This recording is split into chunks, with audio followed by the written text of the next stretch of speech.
kira. Okay, let us continue with the second session. Kita akan melanjutkan dengan sesi kita kedua tentang growing up without a father. Jadi kehadiran ayah dan peran serta ayah ini akan kita bahas pada hari ini. Yang lalu kita banyak bercerita juga tentang Erikson stages of psychosocial development. Semua sudah kita bahas. Dan hari ini saya ingin memulai melanjutkan itu tentang trust versus mistrust yang akan berlangsung dari 0 sampai 1,5 tahun, jadi kira-kira dari 0 sampai 18 bulan. Nah, anak harus lulus di dalam hal ini dengan baik. Jika dia lulus dengan baik dalam proses antara trust versus mistrust ini, basic virtue yang akan didapatnya yang lalu kita katakan adalah hope. Masih ingat ya?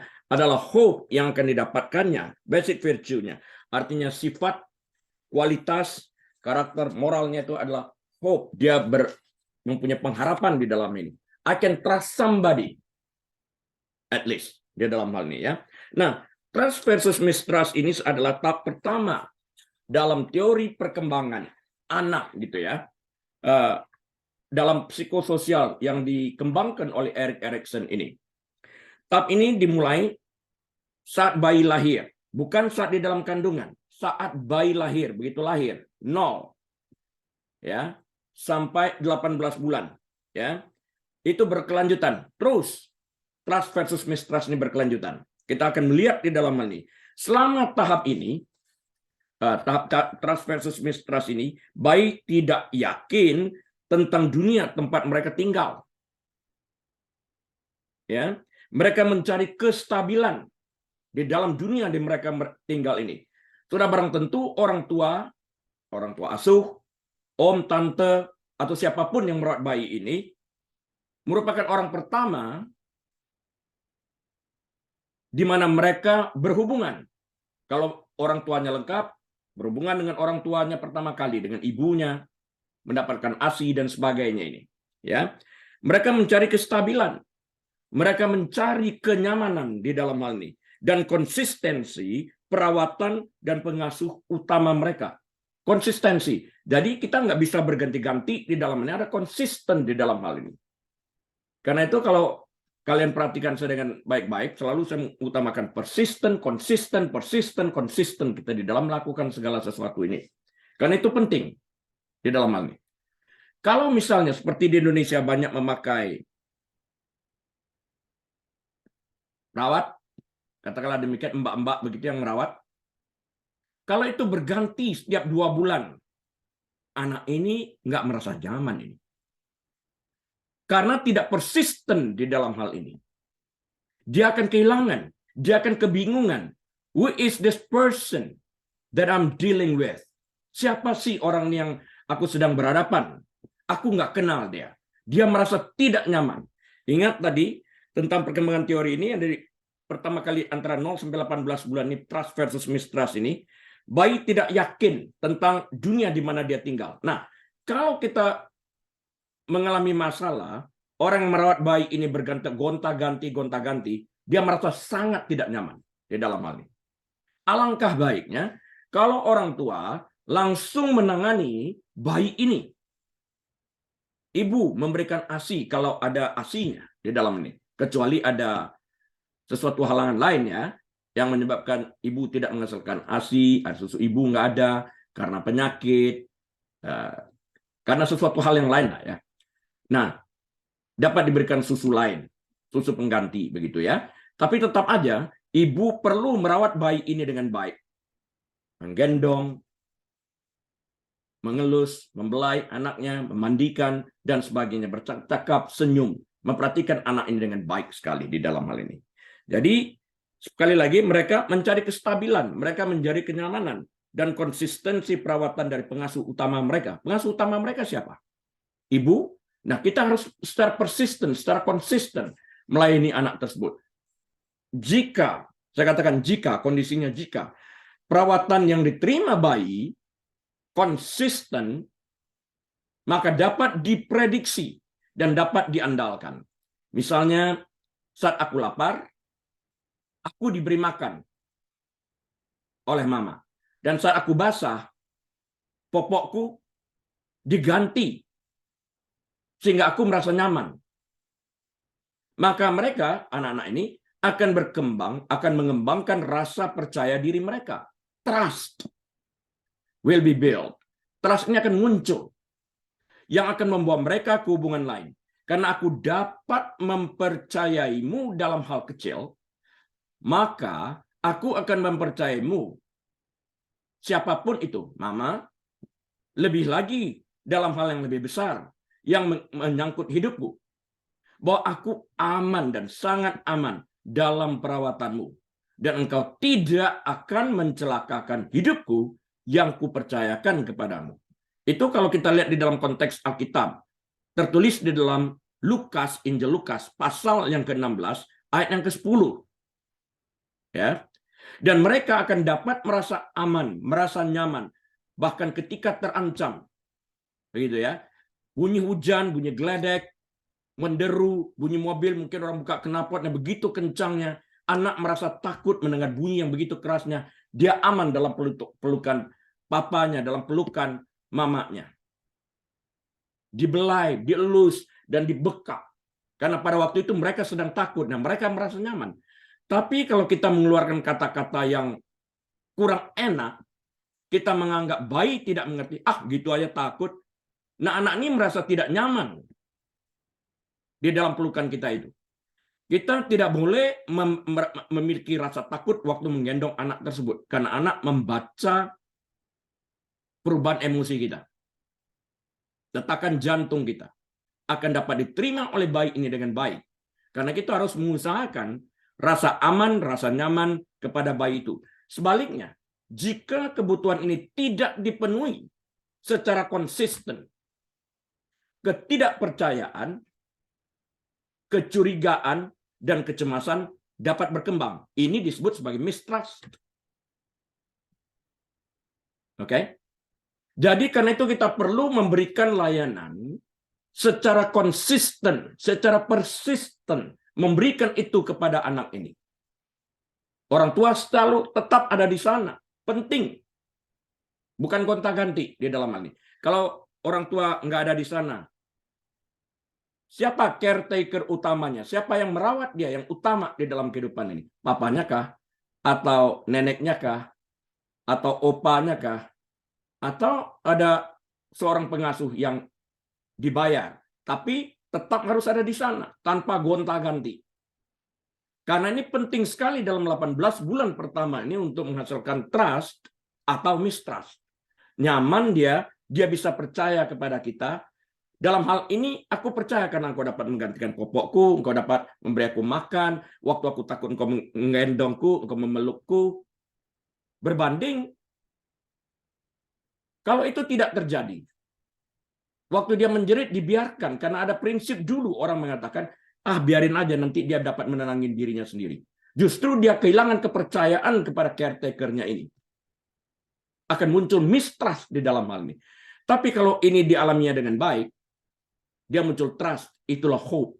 I have hope. Saya memiliki harapan di dalam hal ini. Nah, jika anak tidak diasuh secara konsisten, karena perilaku pengasuh tidak dapat diprediksi dan tidak dapat diandalkan, maka bayi dapat mengembangkan rasa tidak percaya atau mistrust ini sendiri.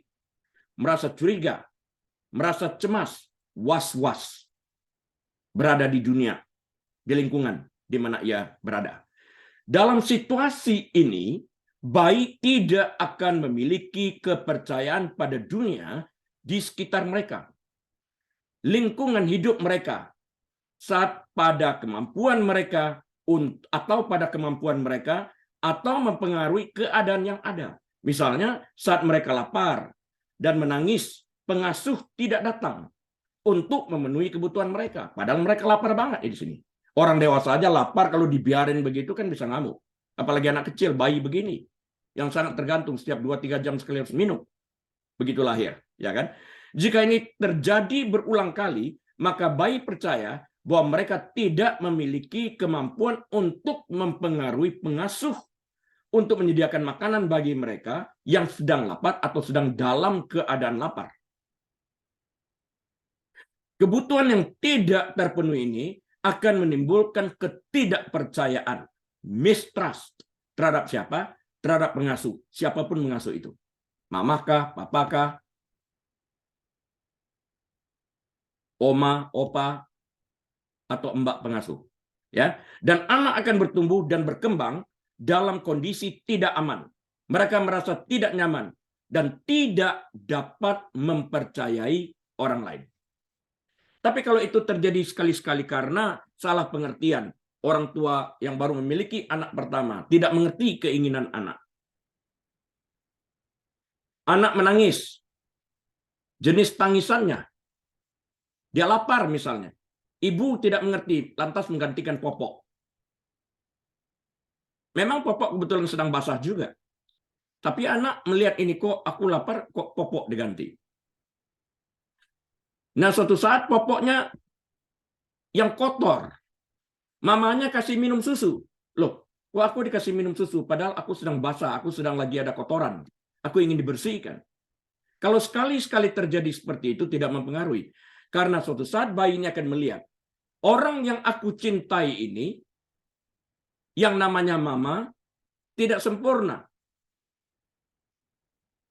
Ya, dia dapat membuat kesalahan. Nah, bayi ini bereaksi, aku benci deh kalau begini. Aku akan sedot semua susu ini habis. Tapi lo and behold, I cannot empty it completely. Aku tidak bisa mengosongkan. Karena akan lagi mengalir susu ini, akan lagi ada mengalir susu ini.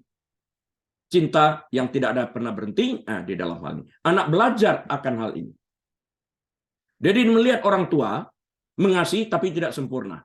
Sehingga dia dapat melihat the world is bad, not all bad. Tapi kalau dia mistrust di dalam ini, merasa tidak nyaman, dia merasa disakiti, dia merasa diabaikan, dia merasa tertolak dan sebagainya, maka dia akan melihat dunia bukan lagi sebagai bad, tapi all bad. Di dalam hal ini. Saya minta maaf, saya nggak tahu bagaimana menerjemahkan perbedaan antara bad dan all bad di dalam bahasa Indonesia. I don't have the Indonesian word for that. Kalau ada yang kurang mengerti, nanti coba kita belajar pelan-pelan ya. Orang harus bisa melihat the world is bad, but not all bad. Tapi kalau orang melihat the world is all bad, nggak ada harapan dia hidup di dunia ini. Kecewa. Nah, ini penting. Ya. Sehingga kita yang semuanya tidak sempurna dapat merefleksikan sesuatu yang baik, dan baik itu juga menerima sesuatu yang baik dari sesuatu yang tidak sempurna ini. Ya. Pasangan yang baru menjadi orang tua, jadi orang tua baru maksudnya di sini, yang memiliki anak pertama, nggak peduli apakah itu male atau female, laki atau perempuan, nggak ada masalah, sangat senang melihat bayi mereka menyerap kehidupan dan mempelajari keterampilan baru. Pasti. Kadang-kadang mereka berangan-angan. Lihat-lihat dia ketawa. Padahal baru 2 hari belum bisa ketawa lah. Lihat-lihat dia ketawa. Ya, oke lah. Kita ikut bermain lah di dalam hal ini. Ya. Namun cara bayi mereka belajar mudah terlewatkan. Karena itu orang tua harus mengantisipasi perubahan yang begitu cepatnya dan siap untuk memenuhi kebutuhan anak-anak mereka agar anak-anak mereka dapat menyelesaikan setiap tahap yang harus mereka lalui dengan baik, lulus dan mencapai basic virtue. Ya, artinya memiliki sifat, mendapatkan kualitas, mendapatkan karakter moral yang baik di dalam ini. Basic virtue-nya di dalam ini ada. Nah, yang sesuai dengan tahapan yang mereka lalui. Dari 0 sampai 18 bulan ini, trust versus mistrust ini, kalau dia mendapatkan trust ini dengan baik, hope. Meningkat dia setelah itu. Bayi memandang kehidupan melalui kisi-kisi emosional. Bukan secara logika, belum bisa bayi. Jadi, Yang paling dibutuhkan seorang anak pada tahap ini adalah perhatian orang tua yang penuh kasih dan perhatian sungguh-sungguh diberikan, ya. Yang penuh kasih diberikan, ya. Perhatian orang tua yang penuh kasih. Dia dalam hal ini.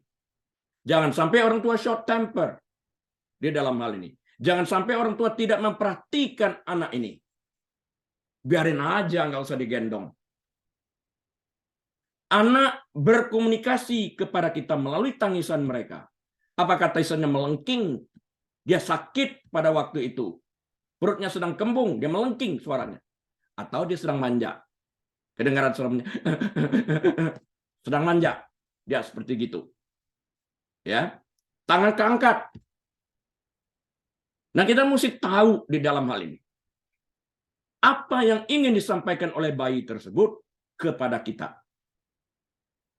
Kita mesti memberikan perhatian, pergi kepada anak itu, tatap wajah anak itu, tersenyum dengan anak ini. Supaya anak ini merasa diterima di dalam hal ini. Ya, saya banyak kali bertemu juga dengan orang-orang tua yang menganggap mereka sudah melakukan segala sesuatu padahal belum. Kita selalu di rumah kok, betul. Apakah kamu tahu keperluan daripada sang anak itu sendiri? Apakah engkau memenuhi kebutuhan daripada anak tersebut? Yang paling sulit dihadapi adalah kalau orang tua yang defensif. Yang paling sulit untuk diberitahu adalah kalau orang tua menganggap diri benar. Nah, melalui pengajaran-pengajaran seperti ini, perlu saya sampaikan, belajarlah dengan baik tahap-tahap anak-anak ini bertumbuh, sehingga kita selaku orang tua dapat memasukkan sesuatu yang penting, yang berguna, yang bermanfaat bagi anak-anak itu sendiri. Karena pada akhirnya, itu bukan tentang orang tua, tetapi tentang anak. Jangan sampai ada orang tua yang mengatakan, kalian merepotkan kami orang tua. Lah, adanya orang tua memang untuk direpotkan kok. Kan orang tua yang mau kehadiran anak-anak. Anak-anak kan nggak tahu tentang hal ini. Jadi jangan sampai kita mengeluh, mengomel, dan lain sebagainya. Ini penting sekali. Karen Henley adalah seorang komunikator anak-anak, pemenang penghargaan. Dia adalah penulis berbagai sumber pelayanan anak-anak, termasuk God's Story, Five Little Ladybugs. Dia juga menulis ini, tulis oleh Karen Henley. Ya. Child Sensitive Teaching and the Original Beginner's Bible. Dia juga yang telah terjual lebih daripada 3 juta eksemplar. Wow, banyak ini. Ia mengingatkan kita, jadi Karen Henley ini mengingatkan kita, ketika bayi lapar, kita memberinya makan. Saat dia kedinginan, kita membungkusnya dengan selimut. Saat popoknya basah, kita menggantikannya dengan popok bersih. Dia belajar bahwa dia mempercayai kita untuk menjaganya. Artinya, bayi ini belajar mempercayai kita untuk tidak menelantarkan mereka. Ini kata-kata penting. Bayi belajar untuk mengerti bahwa kita tidak menelantarkan mereka. Nah, kalau menghadapi orang-orang tua yang defensif, sulit. Aku nggak telantarkan kok. Nah, kalian bayar harga aja suatu saat. Di dalam hal ini. Kita penting melihat kesalahan ini dan memperbaiki kesalahan ini. Di dalam hal ini. Nah, Erik Erikson menyebut tahap ini, seperti yang telah kita katakan sejak awal, trust versus mistrust.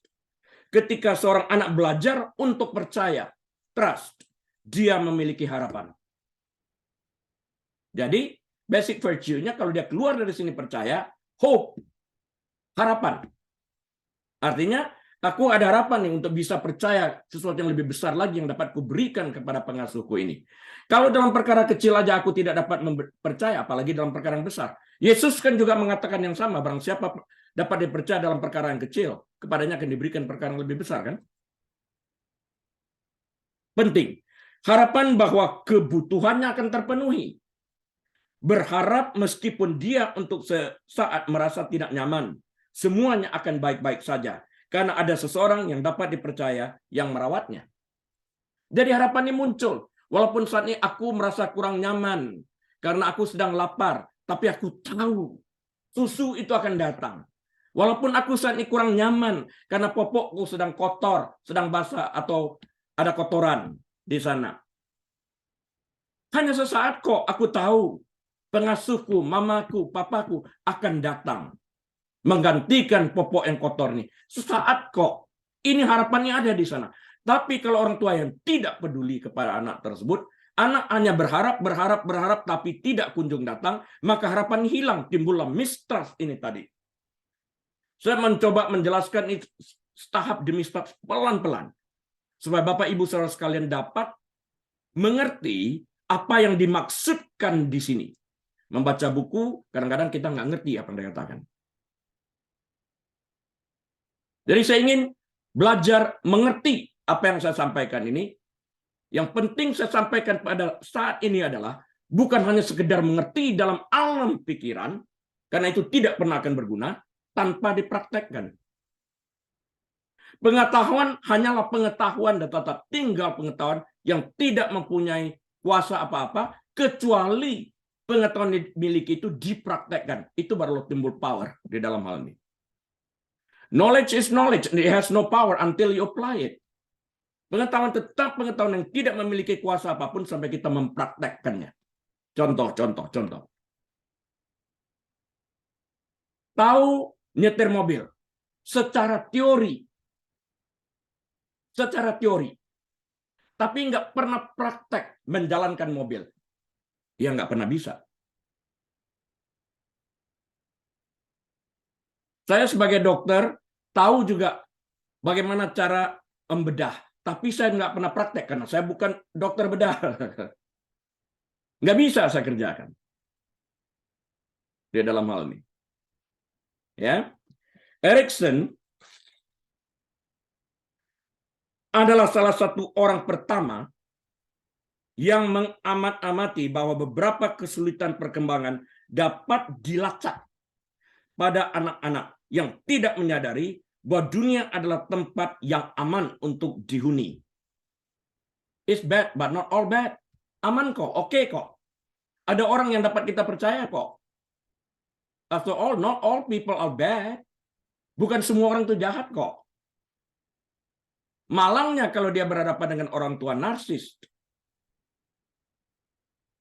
Sedikit repot nanti. Ya. Tapi saya nggak mau ke arah sana dulu lah. Saat ini para psikolog menegaskan bahwa kualitas dan karakter. Ingat ya, saya seringkali menceritakan tentang karakter di sini. Itu virtue. Oke? Virtue. Itu sifat, kualitas, karakter, moral. Itu virtue. Oke? Jadi, sekali lagi, saat ini para psikolog menegaskan bahwa kualitas dan karakter, virtue, pemrograman emosional yang kita terima di awal kehidupan kita membentuk pola yang dapat mengontrol hubungan kita di kemudian hari. Nangkap ya? Rich Plus dan Jim Cavill mengingatkan kita bahwa anak-anak harus tahu bahwa pengasuh utama, their primary caregivers, pengasuh utama mereka, primary caregivers mereka, hadir dalam kehidupan mereka dan dapat diandalkan jika mereka konsisten di dalam hal ini. Ya. Yang lalu kita belajar konsisten juga mau berpisah dengan anak. Papa mau pergi kerja, permisi sama anaknya. Jangan sampai, dia kan bayi, tahu apa dia. Anak di dalam kandungan Elizabeth juga bereaksi itu pada waktu Maria datang menjenguk Elizabeth, saudara sepupunya. Shalom, bereaksi dia tuh. Saya membaca banyak buku-buku juga tentang pengaruh-pengaruh ini. Yang lalu saya baca ditulis oleh seorang dokter psikiater. Sesama kolega dokter. Tentang hal-hal yang seperti demikian, di mana yang lalu saya sampaikan, waktu dia bertanya, kamu ada berapa orang bersaudara? 3, kata, padahal mereka berdua. Orang tuanya melihat. Dokternya mulai mengatakan, kamu berdua. Oh enggak. Yang satu lagi dibunuh. Dia tunjuk kepada ibunya. Artinya digugurkan. Dan papanya mengancam dia sewaktu ada di dalam kandungan. Kalau lahir lagi perempuan, kupatahkan batang lehernya. Anak itu tahu apa yang diucapkan, sekalipun masih berada di dalam kandungan. Jangan anggap enteng, sekalipun engkau sedang hamil, untuk mengucapkan kata-kata yang tidak membawa faedah di dalam kehidupan ini. Kata-kata negatif, kasar, dan sebagainya. Mungkin suatu saat Anda lupa, tapi anak ini enggak, karena dia mendengar di dalam kandungan itu. Banyak orang tidak mengerti akan prinsip ini.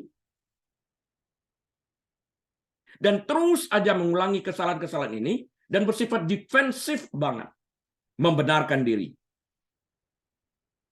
Bertobat, kalau saya katakan di dalam hal ini. It is not about you, it is about your children. It's about your kids. Bukan tentang Anda, tapi tentang anak-anak Anda. Kasihi mereka secara konstan di dalam hal ini. Ya. Jadi sekali lagi saya katakan, Rich Plus dan Jim Cofield mengingatkan kita bahwa anak-anak harus tahu bahwa pengasuh utama, primary caregivers mereka, hadir dalam kehidupan mereka dan dapat diandalkan. Jangan sampai nggak dapat diandalkan. Ketika basah ya diganti, ketika lapar diberi minum. Yesus juga mengatakan yang sama kan. Waktu aku telanjang, kau beri aku pakaian. Waktu aku lapar, engkau beri aku makan. Waktu aku di penjara, ada orang di sana. Kunjungi dia. Ya, ketika pengasuh terus-menerus tidak hadir dalam kehidupan mereka, seorang anak belajar untuk menghindari, mempercayai orang lain. I cannot trust you. When I need you, you are not there. Waktu aku butuh, engkau nggak di sana. Nah sekarang mau, ya nggak bisa lah. Kepada orang tua saya beritahu, jika Anda sebagai orang tua tidak pernah memenuhi, memperhatikan kebutuhan anak-anak Anda, pada waktu Anda tua, anak-anak juga tidak peduli kepada Anda. Nah, kebiasaannya orang tua lantas memasukkan guilt trip. Perasaan bersalah kepada anak. Anak nggak sopan lah, anak tidak tahu membalas budi lah. Padahal Anda yang menciptakan hal-hal seperti ini. Saya melayani banyak dan saya tahu akan hal-hal ini. Karena itu saya ajak sadar pada hari ini. Sadar pada hari. Kalau Anda hanya sesekali bermain, jangan pernah Anda membanggakan diri. Oh ya, aku sudah bermain sepak bola tadi. Oh ya, aku sudah main masak-masakan tadi. Sesekali kok. Dan itu pun barangkali maksimal 10 menit dan Anda sibuk dengan HP, dengan ponsel Anda. Sehingga waktu anak bercerita, Anda melewatkan segala sesuatu yang diceritakan itu karena tidak memberikan perhatian kepada apa yang sedang terjadi. Aku bawa dia kok pergi main sepak bola. Tapi waktu anak itu menggolkan bola, Anda miss, tidak pernah melihat itu terjadi. Kekecewaan. Sehingga anak itu bertanya, ngapain ada di sini ya? Padahal Anda, lu ngapain aja di sekolah, lu belajar nggak, dengerin perkataan guru nggak? Nah, waktu Anda selaku orang tua, di lapangan harusnya memperhatikan anak itu juga tidak memperhatikan. Bagaimana Anda selaku orang tua dapat menuntut kepada anak sesuatu seperti itu. Jelas ini.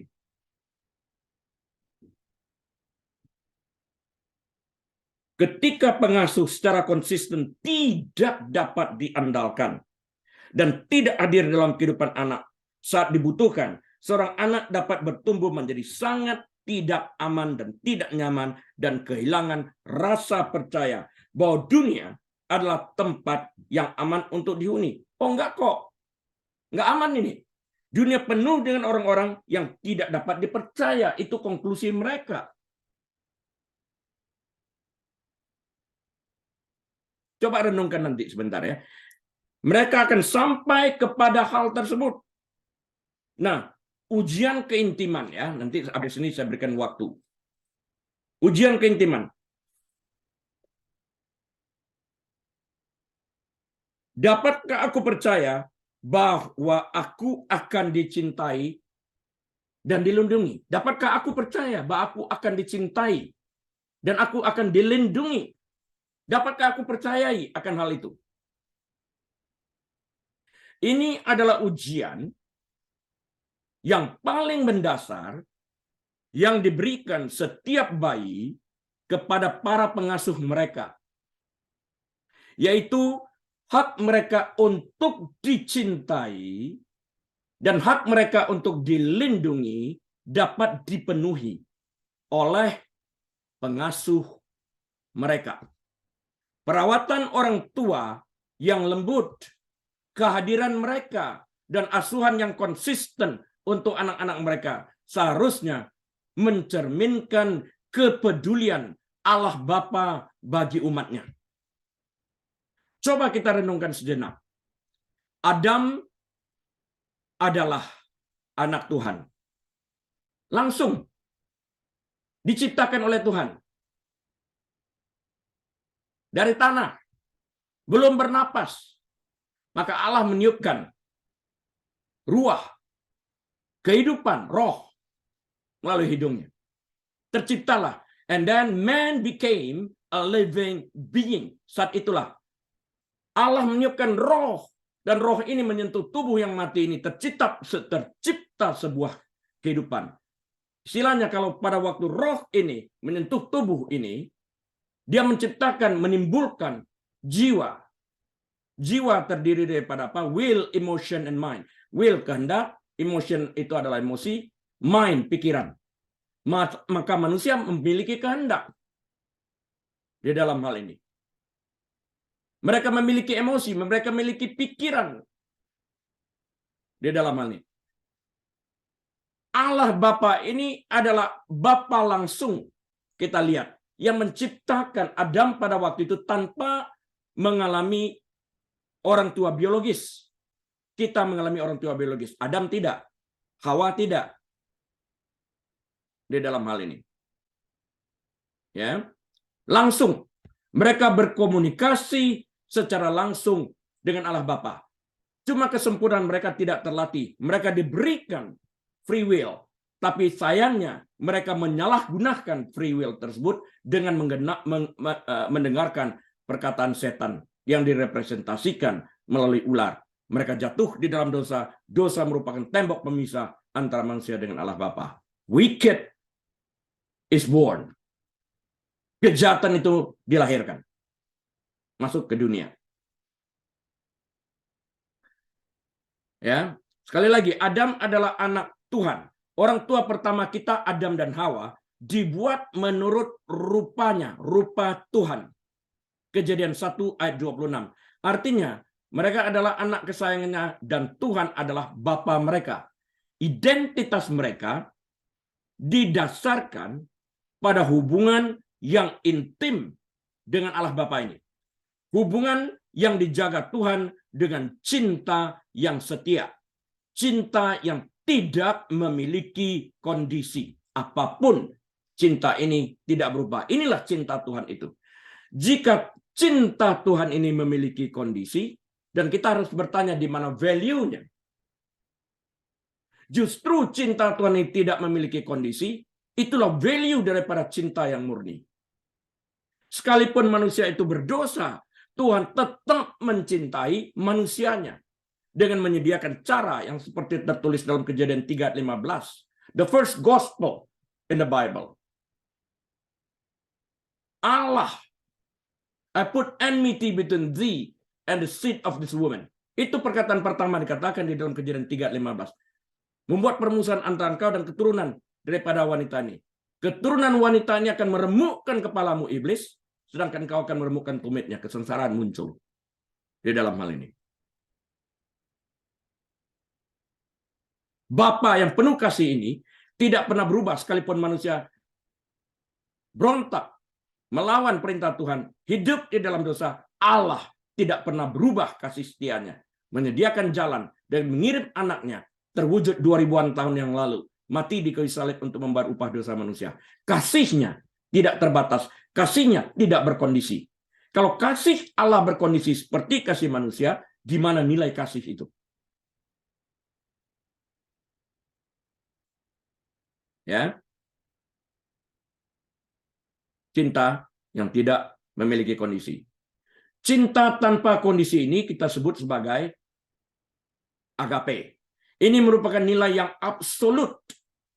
Karena pada saat cinta didasarkan pada kondisi, maka cinta akan kehilangan nilai dan maknanya. Saya ulang ya. pada saat cinta didasarkan pada kondisi.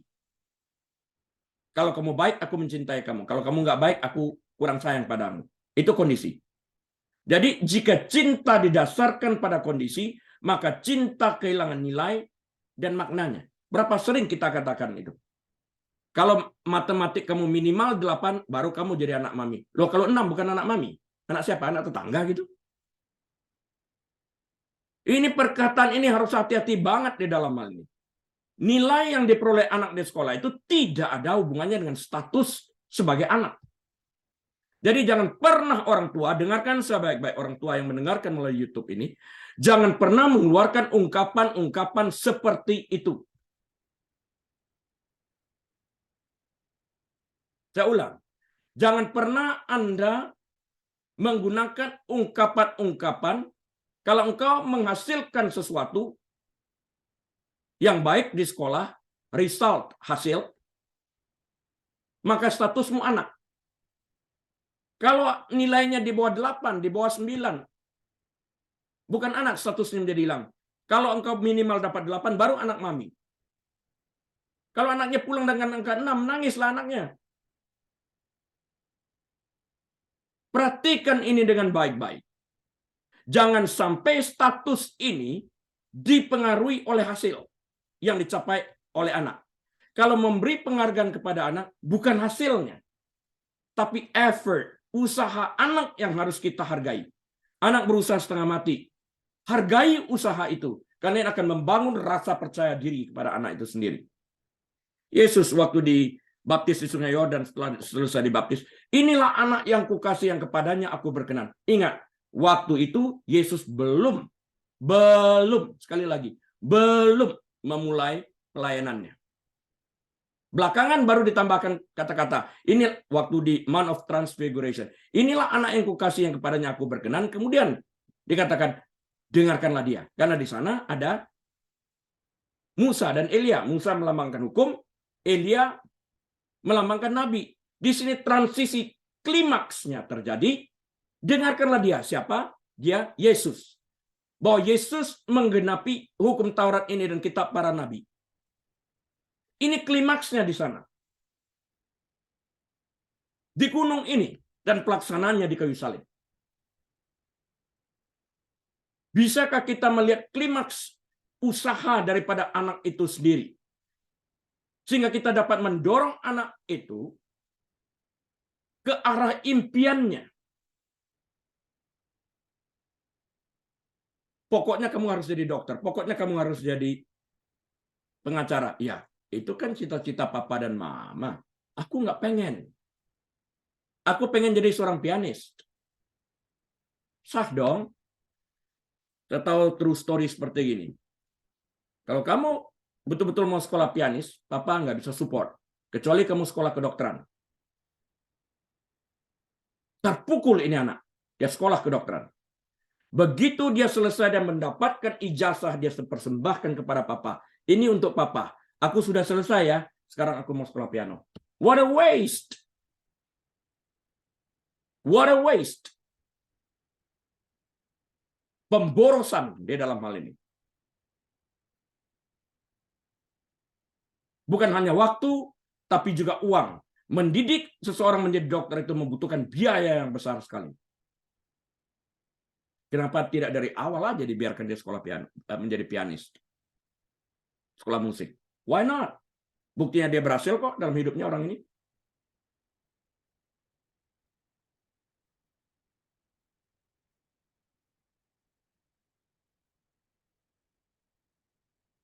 Saya ulang sekali lagi. Cinta tanpa kondisi disebut sebagai agape. Dan ini merupakan nilai yang absolut. Karena pada saat cinta didasarkan pada kondisi, maka cinta itu sendiri kehilangan nilai dan maknanya. Kenapa? Jika cinta menempatkan kondisi untuk dapat dicintai, kamu harus dapat angka 8 baru bisa dicintai menjadi anak mami. Maka tidak ada satu manusia pun yang dapat dicintai Tuhan. Karena semua manusia berdosa. Pahami ini. Jika kondisi merupakan sesuatu yang harus dipenuhi untuk dapat dicintai, tidak ada satu manusia pun yang ada di dunia ini sejak awal yang dapat dicintai karena semua manusia ini berdosa. Jika kondisi merupakan persyaratan untuk dapat dicintai, maka pada saat kondisi tidak terpenuhi, maka cinta sesungguhnya akan luntur. Cinta kehilangan nilai luhurnya.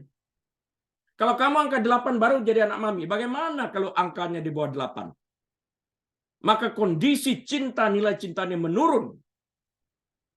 Anak itu pulang tanpa harapan. Anak pulang dengan ketakutan karena statusnya hilang. Padahal status tidak boleh dipengaruhi oleh hasil yang dicapai seseorang. Anak ya tetap anak sampai kapanpun. Pernah baca di koran?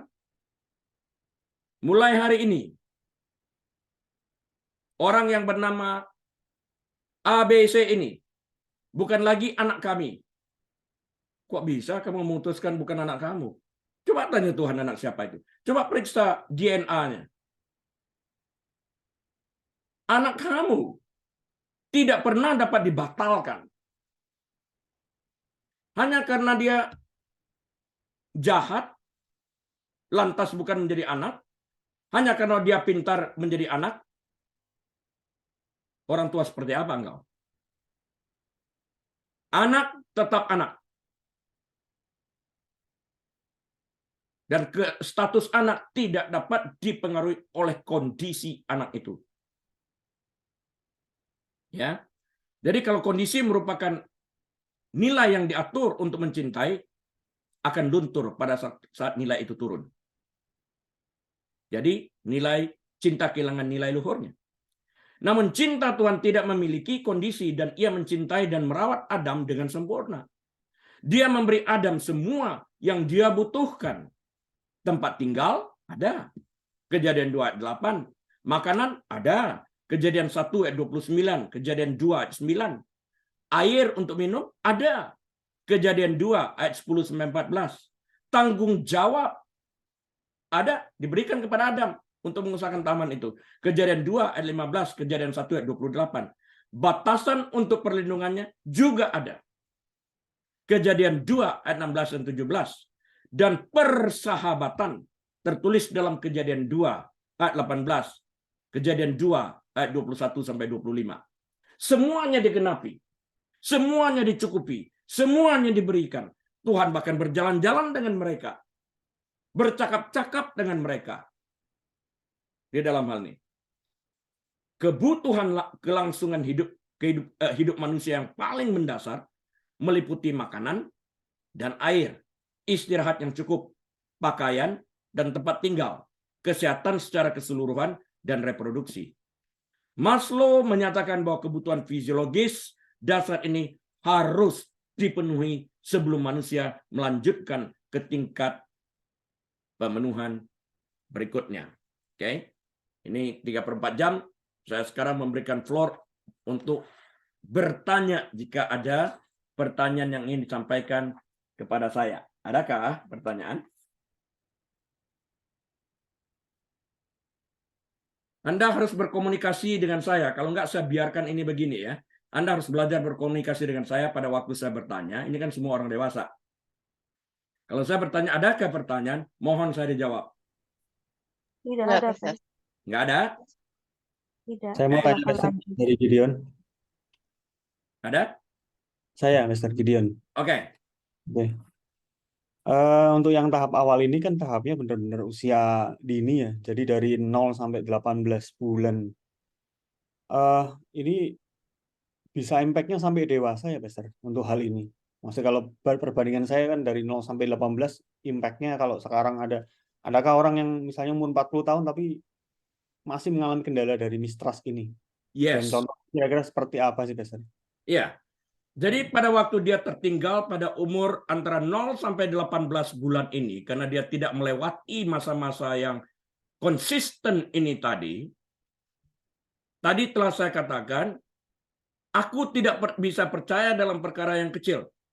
Bagaimana aku dapat mempercayai engkau, hai orang tua asuh, dalam hal yang lebih besar. Dalam perkara kecil aja, popok kotor pun nggak bisa diganti. Dalam kebutuhanku waktu aku menangis, aku menjerit lapar pun engkau tidak datang. Maka dunia ini bukanlah dunia yang tempat yang aman dan nyaman bagiku untuk bertumbuh. Ini dibawa memasuki usia dewasa. Usia biologisnya boleh 40 tahun.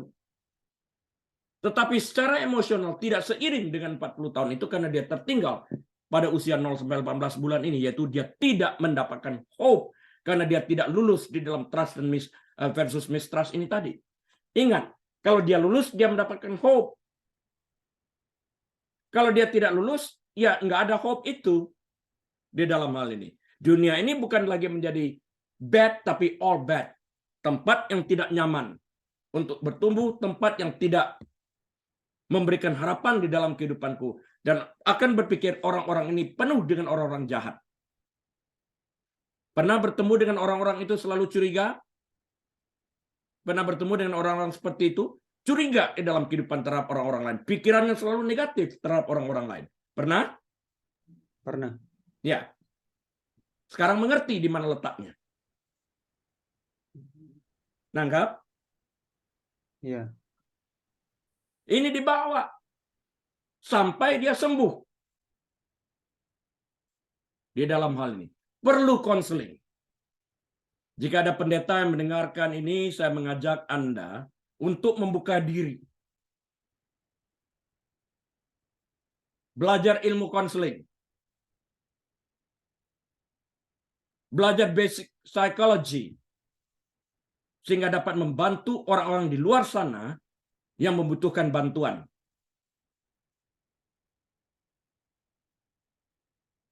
Saya menantang Anda untuk melakukan ini. Perlu. Karena begitu banyak jemaat yang menderita di dalam hal ini. Tuhan menunjukkan jenis keintiman dan cinta kasih yang sama kepada setiap anak. Sejak pembuahan terjadi. Mazmur 139 ayat 13 sampai 18. Kehidupan dimulai saat pembuahan terjadi. Saat satu sperma membuahi telur, pembuahan terjadi. Kalau pembuahan tidak terjadi, sel tidak membelah. Jika sel tidak membelah, tidak ada kehidupan. Jika pembuahan itu terjadi, saat itu kehidupan dimulai. Karena itu saya menentang pengguguran bayi. Karena kita bukan yang menciptakan hidup itu. Bukan kita yang mengadakan kehidupan tersebut. Kehidupan itu milik Tuhan. Kita tidak dapat merampas kehidupan seseorang yang diberikan oleh Tuhan kepada orang tersebut. Berapa banyak ibu yang begitu bangganya membayar seorang pembunuh bayaran yang disebut dokter kebidanan yang menggugurkan bayi-bayi ini. Saya pernah melihat videonya waktu saya mahasiswa kedokteran, waktu menjalani kedokteran kehakiman. Kami mahasiswa kedokteran waktu itu dipertunjukkan seperangkap alat-alat pengguguran bayi yang sangat keji, kalau boleh dilihat, dikatakan seperti demikian. Bagaimana kalau anak itu sudah bertumbuh besar sampai 5 bulan dan mau digugurkan? Mereka menggunakan perangkat-perangkat dengan menggunting, membelah, mengeluarkan otaknya, mengempeskan paru-parunya, mengeluarkan itu piece by piece, kejam. Dan ada ibu yang membayar ini. Dan pembunuh bayaran ini berkeliaran di jalanan. Berapa banyak negara yang setuju dengan ini termasuk Amerika? Di mana saya tinggal.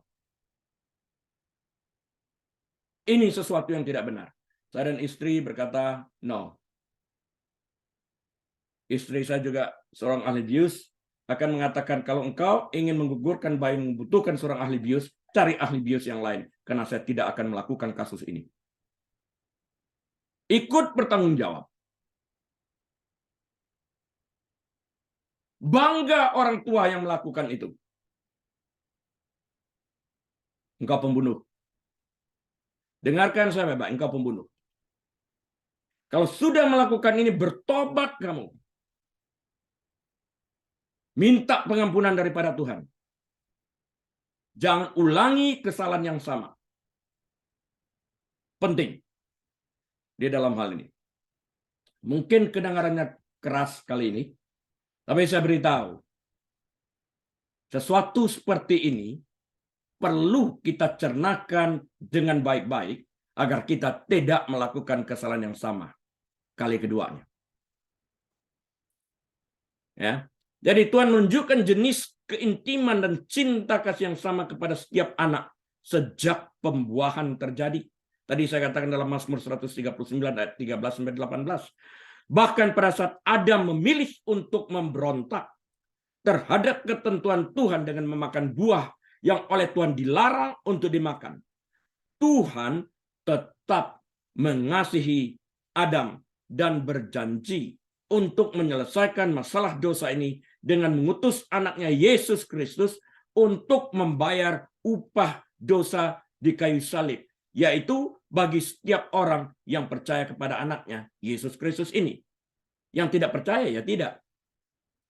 Janji yang merupakan kabar baik ini dinyatakan oleh Tuhan di Taman Eden seperti yang tertulis dalam kitab Kejadian 3 ayat yang ke-15 di dalam hal ini. Penting sekali.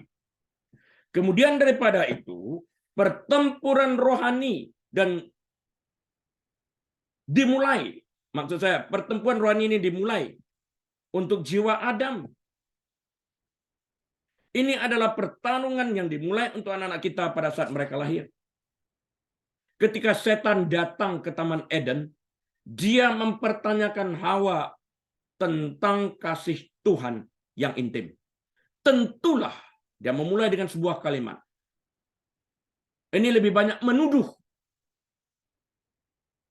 Telah menjatuhkan ultimatum. Perhatikan kalimatnya. Tentulah Allah berfirman, semua pohon dalam taman ini jangan kamu makan buahnya, bukan? Kenapa? Loh, kenapa dia berkata demikian?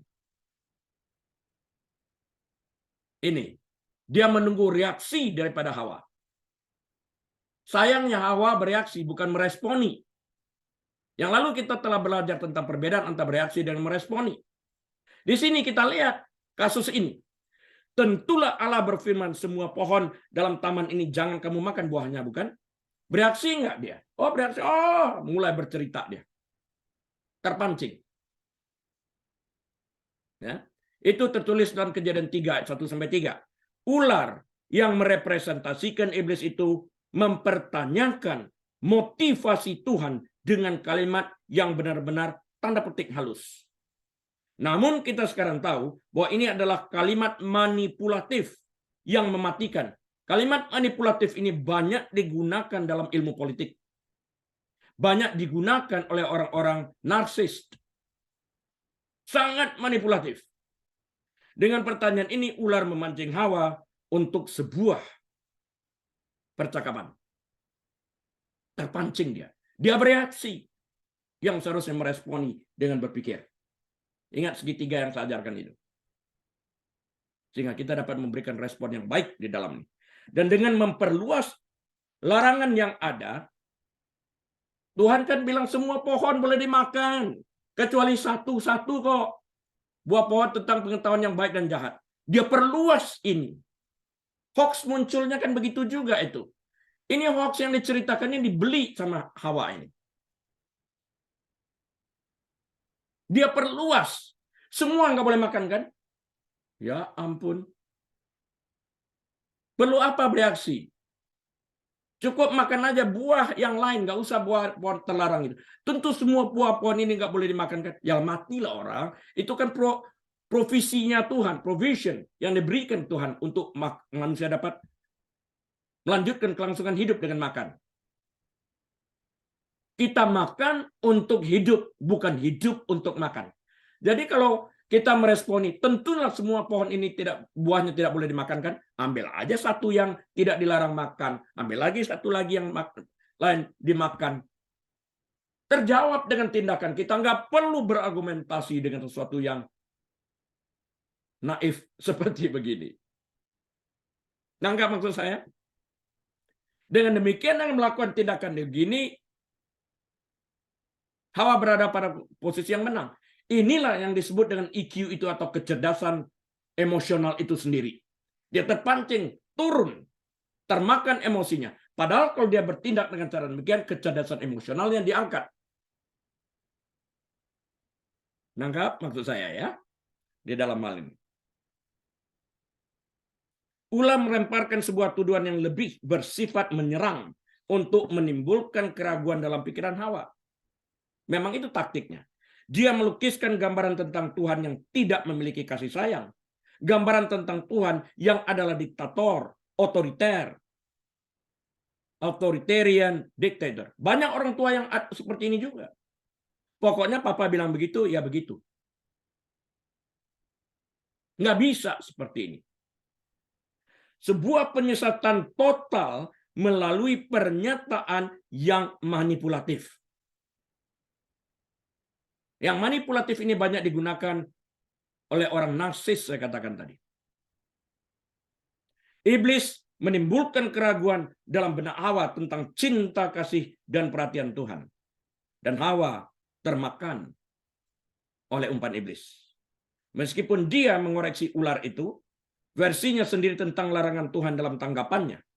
Kejadian 3:2 menunjukkan bahwa dia salah memahami maksud kasih Tuhan itu sendiri. Jadi kalau kita ingin mempersiapkan anak kita, persiapkanlah anak itu dalam konteks yang benar di dalam hal ini. Yang lalu kita bicara, ayah melihat anak dalam konteks dengan dunia luar. Dipersiapkan. Ibu melihat dunia luar dalam konteks terhadap anak. Wah, kamu pokoknya jangan ini, kamu pokoknya pusing tuh anak.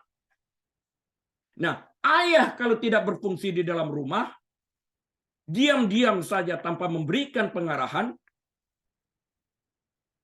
susah itu anak.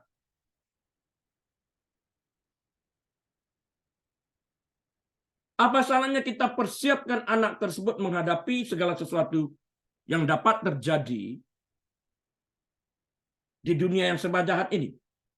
Saya lupa nama orang itu yang tinggal di daerah Geng, tapi dia berhasil dalam hidupnya menjadi seorang yang cukup terkenal. Waktu ditanyakan, bagaimana ini mungkin? Karena dia tidak memperhatikan geng itu, dia matanya fokus pada sekolah. Jadi kalau dia jalan pikirannya ke sekolah. Aku sampai di sekolah, aku belajar, aku membawa ilmu pulang, dan aku akan belajar, aku akan menjadi seseorang. Dan ilmu ini dibawa pulang.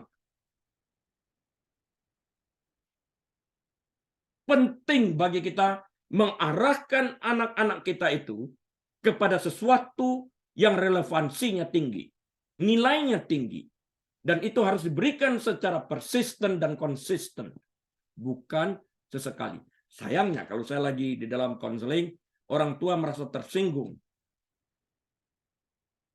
Sesekali itu dianggapnya seringkali. Padahal kita harus secara konsisten dalam mendidik anak. Dan tidak boleh berubah-berubah nilainya itu. Jangan mencuri, ya jangan mencuri. Jangan besok, ya nggak apa-apa lah sekali-sekali. Ya nggak ada. Jangan ngomong kotor. Ya nggak apa-apa lah, orang itu kasar, nggak apa-apa lah dia ngomong kotor. Jangan ngomong kotor. Sekalipun orang itu kasar, ngomong kotor ini tidak merubah dia menjadi tidak berkata-kata kotor. Dan yang kedua, dia sudah mengucapkan kata-kata kotor. Kenapa kita harus membalas? Apa bedanya kita dengan orang tersebut jika kita berkelakuan yang sama di dalam hal ini? Khotbah gampang ya? Pelaksanaannya susah. Penting dicamkan ini. Nah, masih banyak sebetulnya tentang hal ini yang dapat saya bicarakan. Tapi pada saat ini saya akan beralih terlebih dahulu kepada posisi yang lain. Saya akan melihatkan ini, nanti akan saya lanjutkan tentang ini. Akan melihatkan lagi perkembangan anak. Karena sampai saat ini kita melihat bagaimana trust versus mistrust ini jika gagal akan memberikan dampak sesuai dengan pertanyaan Gideon tadi. Apakah ini dibawa pada saat dia umur 40 tahun? Ya. Karena belum diperbaiki. Konseling dapat membantu merubah hal-hal ini.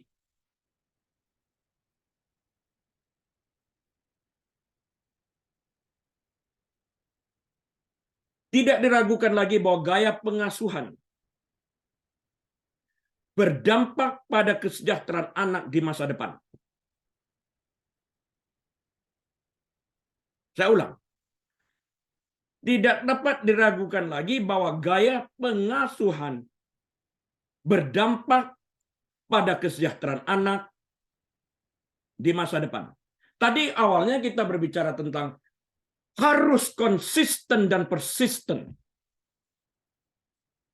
Kalau gaya pengasuhannya tidak konsisten, akan mempengaruhi anak ini. Dalam yang pertama tadi, trust versus mistrust. Kalau dia konsisten, akan menghasilkan hope. Kalau tidak, akan merasa tidak nyaman, mistrust dia di dalam hal. Dia tidak bisa percaya, merasa curiga terus. Dunia merupakan tempat yang tidak nyaman. Dunia merupakan tempat yang tidak aman bagi dia. Dan semua orang dalam pandangannya adalah jahat. Pikirannya negatif. Jika kita berhadapan dengan orang itu bukan salah orangnya. Sekarang saya beri contoh.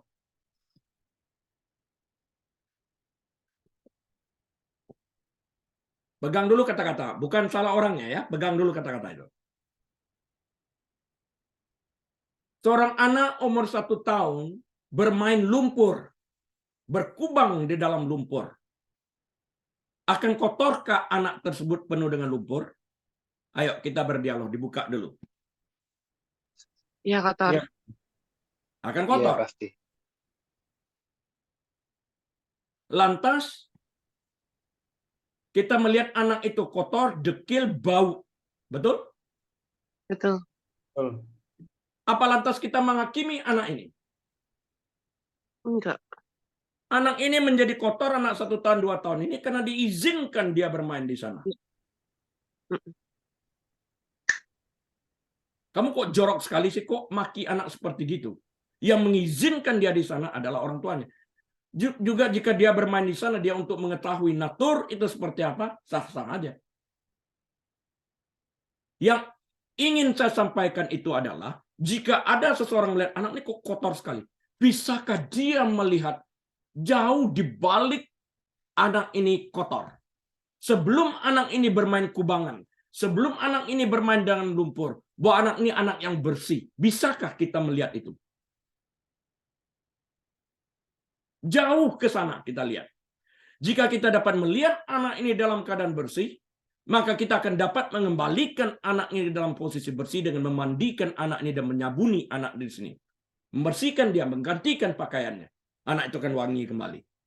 Artinya usaha. Kita selaku orang tua, selaku orang dewasa memberikan ini. Nah, kalau ada orang yang terluka sehingga dia melihat dunia ini karena kehilangan harapan ini, tidak ada rasa percaya, menganggap dunia ini sebagai tempat yang rasa tidak aman, tidak nyaman, jahat. Orang ini tidak salah karena dia dilatih untuk berpikir seperti itu. Diajarkan oleh profesornya yang bernama orang tua, papa dan mama. Dia lulus menjadi orang yang serba negatif pikirannya. Orang yang tidak mengerti yang bersahabat. Orang ini kok negatif terus sih? Aku nggak mau bersahabat dengan dia. Kalau semua dunia menghakimi dia, orang itu makin terhilang. Tidak salah kita sebagai sahabat menarik orang ini ke tempat di mana kita berada. Jangan sampai kita menggunakan mumpung semua orang lain sedang menentang dia, kita menginjak dia agar kita naik lebih tinggi lagi. Itu salah. Marilah kita ulurkan tangan, angkat orang ini ke tempat di mana kita berdiri. agar suatu saat pun dia dapat berdiri sama-sama dengan kita. Karena itu sejak awal saya mengatakan, hendaklah kita berdiri sama datar. Sehingga kita tidak melihat orang itu dari sisi negatifnya.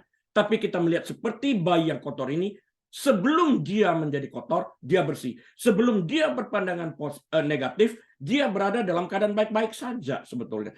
Tapi karena dimasukin racun pemikiran seperti itu, dia adalah hasil ciptaan daripada orang-orang yang tidak bertanggung jawab, yang direpresentasikan oleh orang tua ini tadi.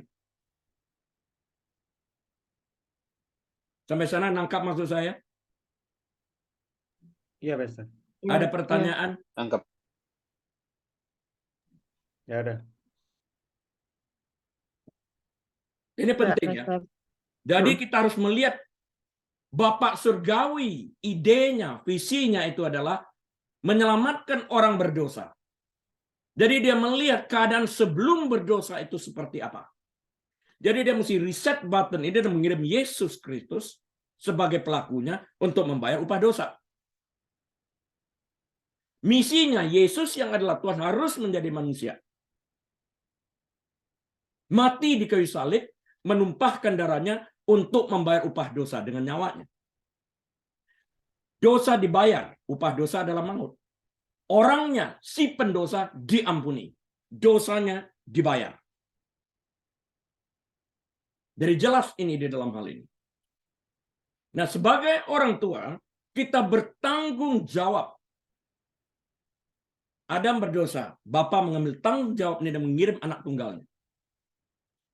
Jangan sampai anak membuat kesalahan, kesalahan telah terjadi, lantas orang tua memaki anak.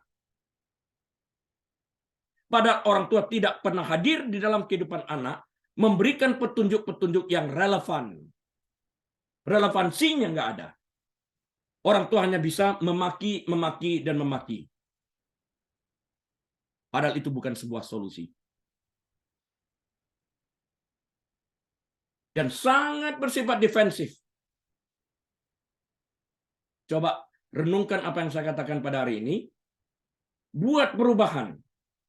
Agar pertumbuhan anak ini menjadi lebih sehat ke depannya. Ya. Sekali lagi, tidak diragukan lagi bahwa gaya pengasuhan berdampak pada kesejahteraan anak di masa depan. Tidak ada tekanan, tapi seringkali peran sebagai ibu dan bukan ayah yang mendominasi studi parenting. Ini menimbulkan pertanyaan, bagaimana menjadi ayah yang baik di belakang layar? Sejauh ini kita tahu bahwa anak-anak yang tumbuh dengan penghargaan memiliki gambar diri yang sangat baik. Nilainya baik. Dia bisa menghargai dirinya sendiri. Ayah yang tidak, saya ulang, dengarkan para ayah. Ayah yang tidak terlibat secara langsung dalam kehidupan anak akan menghasilkan anak-anak yang lebih percaya diri sehingga kemungkinan untuk putus sekolah atau berakhir di penjara lebih kecil dibandingkan dengan anak-anak tanpa ayah atau anak-anak tanpa figur ayah yang dapat menjadi panutan dalam kehidupan anak laki-laki saat mereka bertumbuh besar di dalam hal ini. Jadi ayah yang terlibat, saya ulang ya, ayah yang terlibat. I make sure that I say it correctly. Ayah yang terlibat secara langsung dalam kehidupan anak secara konsisten, persisten, akan menghasilkan anak-anak yang lebih percaya diri sehingga kemungkinan untuk putus sekolah atau berakhir di penjara itu lebih kecil dibandingkan dengan anak-anak tanpa ayah atau anak-anak tanpa figur ayah yang dapat menjadi panutan dalam kehidupan anak laki-laki saat mereka bertumbuh besar. Jadi kehadiran seorang ayah itu memegang peranan penting. Kalau ayah tidak terlibat di dalam pendidikan anak-anak, drug, alkohol, hubungan seks terlalu dini, penjara, dia dalam hal ini. Berapa sering kita lihat orang tua, ayah pada khususnya membenarkan dirinya. Aku sudah capek kerja sepanjang hari. Emang istri kamu nggak kerja gitu? Ya dia di rumah. Emang lebih kurang jam kerjanya begitu di rumah. Luar biasa capeknya dengan emosional mereka juga dalam menemani anak-anak di dalam hal ini. Coba berhenti membenarkan diri, lihat kesalahan itu dan perbaiki. Kesalahan hanya dapat diperbaiki. Saya ulang, kesalahan hanya dapat diperbaiki jika engkau mengaku itu kesalahanmu dan engkau memiliki kesalahan itu. Hanya kesalahan yang engkau miliki dan engkau akui yang dapat engkau rubah. Tapi jika engkau tidak mengakuinya sebagai kesalahanmu, engkau melemparkan tanggung jawab itu kepada orang lain, maka orang lain itulah yang harus membuat perubahan. Penting di sini, buatlah perubahan agar anak-anak tidak menjadi korban daripada kesalahan orang tua.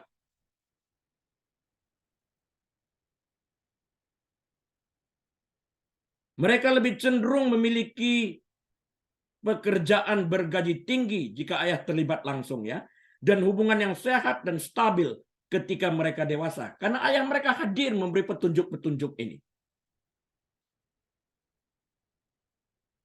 Mereka akan menduduki kedudukan yang lebih penting di dalam masyarakat. Mereka juga cenderung memiliki nilai tes IQ yang lebih tinggi pada usia 3 tahun.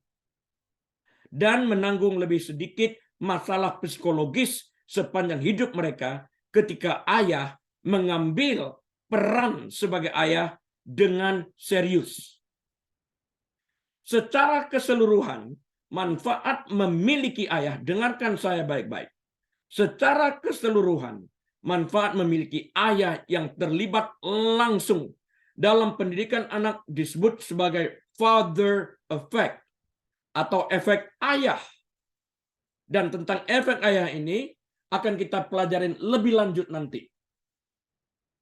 Kita belajar tahap demi tahap dulu. Supaya dapat dimengerti di dalam hal ini. Peran yang tepat dari orang tua adalah untuk memberikan dorongan, dukungan, dan akses ke kegiatan yang memungkinkan anak untuk menguasai tugas-tugas dan tugas-tugas perkembangan utama mereka. Di sini kalau buku-buku mahal, sekolah menyiapkan buku-buku, library ada. Kalau orang tua masih malas datang ke library membawa anaknya menyukai membaca buku-buku, ya apa mau dikata? Ada kok pergi library, ya 15 menit, 10 menit, itu pun sesekali. Duduklah di sana. Ajaklah anak melihat buku-buku yang begitu banyak. Ajaklah anak jatuh cinta pada buku-buku. Ajak anak-anak untuk mencintai membaca buku-buku yang bermutu. Itu investasi. Saya tidak pernah sekolah di Amerika dalam arti SD, SMP, SMA.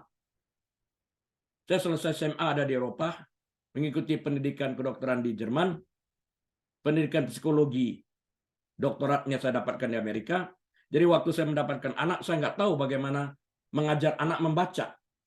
Saya tahu cara di Indonesia dulu, cara saya waktu saya belajar. Buku Si Asa dulu namanya. Saya masih tahu buku itu. Si Asa judul bukunya dulu. Beaba, beibi, babi. Beaba, beubu, babu. Belajar begitu. Saya di sini gimana ya nih bahasa Inggris? Tapi berusaha. Saya datang ke library. Saya berbicara dengan librariannya. Saya tidak pernah sekolah di Amerika. Saya nggak tahu bagaimana mengajar anak saya membaca. Apakah ada petunjuk yang dapat mengajarkan saya agar saya sebagai ayah dapat mengajar anak saya ini cinta kepada buku? Oh ada video VHS pada waktu itu. Bernie. Saya belajar dari sana. Saya tunjukkan itu. Alfabet anak saya kenal, Waktu 1 tahun dia sudah tahu itu alfabet sebelum 1 tahun. Saya beli karpet besar sekali. Di sana ada gambar-gambar A sampai Z, ada gambar kotak, ada segi 4, ada segi panjang, ada segi 3. Mengenal bentuk-bentuk. Dan saya sembari bermain mengajarkan ABC ini kepada anak ini.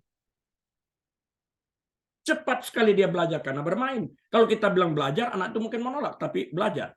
Dia mengenal alfabet ini. Lancar. Waktu diperkenalkan dengan tulisan-tulisan, dia nggak aneh lagi tentang alfabet. Tapi saya tidak tahu bagaimana mengajarkannya. Saya lihat, di video itu. Wood. W-O-O-D. Gimana ya caranya ngajarkan? Saya lihat di video itu. Wah, wah, wah, wah. Wood. Wah, wah, wah. Wood. Wood. Wood. Katanya. Saya suruh lihat anak saya. Lihat ini. Dia bilang apa nih? Itu W, Daddy. Itu O, Daddy. Itu O, Daddy. Itu D, Daddy. Dia tahu tulisannya. Sekarang ikutin tuh. 2 kali O-nya. O-O-D. Wood. W-nya. Wah, wah, wah. Sambung dengan wood-nya. Wood. Tanpa saya sadari dia bisa membaca. Pertama kali saya membawa dia di library, saya bawa buku-buku saya yang sudah dia kenal. Harus membawa buku-buku dia kenal terlebih dahulu. Pertama kali datang, saya bawa dia lihat rak-rak buku, begitu banyaknya buku-bukunya, dan harus diam di dalam library, nggak boleh jerit-jerit. Diajar tata krama. Duduk dengan saya bawa buku itu dia lihat. Saya membaca, dia membaca. Kita nggak boleh ngomong, semua orang belajar. Lihat orang, 5 menit itu rasanya 1 abad mungkin bagi dia pertama kali. Pokoknya duduk diam. Dari 5 menit berjalan terus bisa sampai 1 jam dia duduk. Jatuh cinta kepada buku. Membacanya cepat banget. Pertama kali saya pikir dia sudah membaca, ternyata saya salah. Apa yang saya bacakan itu ditangkap dalam pikirannya, dihafalkan. Dia tahu titik komanya persis, tulisan itu dia hafal. Cuma halamannya berbeda. Jadi saya tahu, anaknya hebat juga bisa baca. Halamannya kok beda? Oh, rupanya dihafalin ini. Sampai akhirnya dia betul-betul bisa membaca. Saya bacakan Alkitab, sampai dia bisa membaca Alkitab. Saya berikan buku Alkitab untuk anak-anak yang gampang dapat dicerna dan dimengerti. Ajarkan dia bertanggung jawab, bersama-sama duduk membaca. Ditemani. Ya baca aja sendiri. Ayah tidak bertanggung jawab, kategori saya. Jangan mau punya anak kalau nggak siap untuk ikut campur tangan dalam mendidik anak. Maaf bapak-bapak, maaf. Kita berdamai ya. Ajarin anak-anak itu. Saya tahu, waktu liburan banyak sekali buku-buku yang saya ambil dari library atau buku-buku penting saya beli. Banyak uang harus habis. Ini modal. Dari buku bergambar sampai pelan-pelan menjadi buku yang sedikit gambarnya, lebih banyak tulisannya, agar dia dapat lebih terlatih dalam membaca. Selesai membaca, saya juga membaca, saya bisa bertanya, tadi halaman sekian apa bacanya? Dia bisa menceritakan kembali enggak? Saya melatih dia menggunakan kata-kata sendiri untuk menceritakan kembali apa yang telah dibaca. Artinya saya tahu dia menangkap dan dia tidak kemana-mana pikirannya. Dan saya menawarkan buku mana yang kamu mau. Dan kalau buku itu pilihan dia, chance untuk dia membaca itu jauh lebih besar daripada menurut papa ini bagus, ini yang harus dibaca. Oh, enggak seperti itu. Tapi kalau yang dipilihnya itu tidak relevan, ya saya akan memberitahu buku ini nggak baik. Saya meyakinkan dia di dalam hal ini. Dan itu diajarkan sampai dia bisa betah.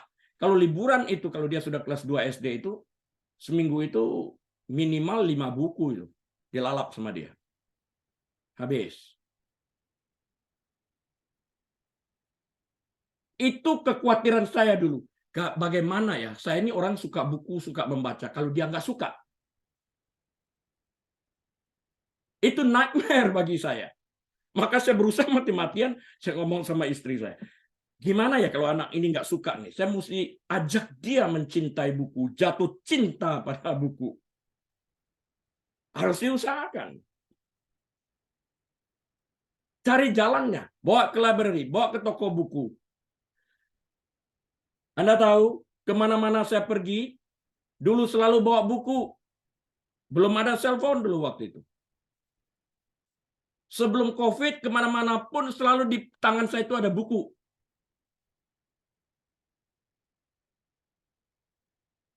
Ke dokter anak, sembari tunggu dipanggil, baca buku. Anak saya juga sudah terlatih kemana-mana bawa buku. Naik pesawat terbang mesti ada bawa buku. Baca buku. Itu menjadi kebiasaan. Ini yang baik. Ini investasi. Kalau papanya nggak suka membaca. Memang aku nggak suka membaca, jadi aku nggak bisa berubah. Ini tahun 2023, Bapak. Cintailah buku-buku. Belajarlah membaca. Bangkitkan selera anak terhadap buku-buku. Berikan buku-buku yang berpengetahuan. Buku-buku yang baik. Buku-buku yang bermoral. Berikan investasi. Ingat dulu saya katakan kepada anak muda, kosongkan dompetmu. Isi kepalamu dengan pengetahuan. Artinya beli buku-buku. Belajar sebanyak mungkin. Nanti saksikan. Bagaimana dengan pengetahuanmu engkau mengembalikan uang yang kau keluarkan sebagai investasi itu ke dalam dompetmu.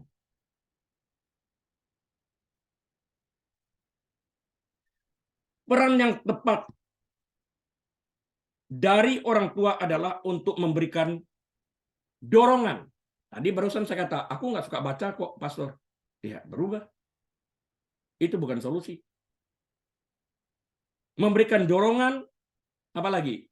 Memberikan dukungan dan akses ke kegiatan yang memungkinkan anak untuk menguasai tugas-tugas perkembangan utama mereka. Spesialis perkembangan anak telah belajar bahwa sejak lahir, anak-anak diarahkan pada tujuan untuk bereksperimen dan belajar dari setiap pengalaman. Ya, kemarin kita bahas juga atau minggu yang lalu tentang hal ini. Belajar dari pengalaman mereka. Anak-anak mulai melakukan perubahan yang penting agar mereka tidak mengulangi kesalahan yang sama yang pernah mereka lakukan di masa lampau, dan dengan demikian mereka dapat bertumbuh. Prinsipnya begini, tidak ada seorang pun yang sempurna. Kita belajar dari kesalahan, karena itu kesalahan itu sah-sah aja. Jangan pernah menghakimi anak membuat kesalahan, karena engkau juga tidak sempurna, Bapak dan Ibu.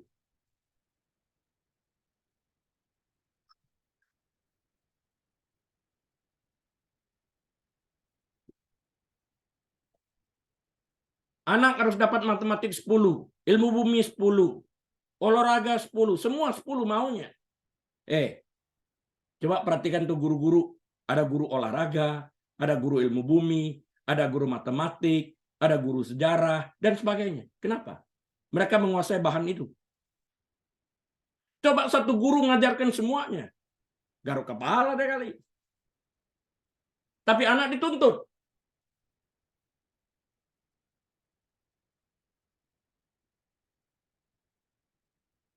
Kalau anak lemah di dalam matematik, di bidang lain, apa yang dia menonjol? Kembangkan itu. It is about your child. Ini tentang anakmu.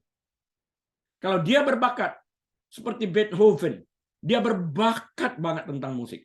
Kenapa enggak? Di dalam ini. Kalau Beethoven itu suruh sekolah kedokteran, aduh, ngamuk deh kali. Nggak ada nadanya.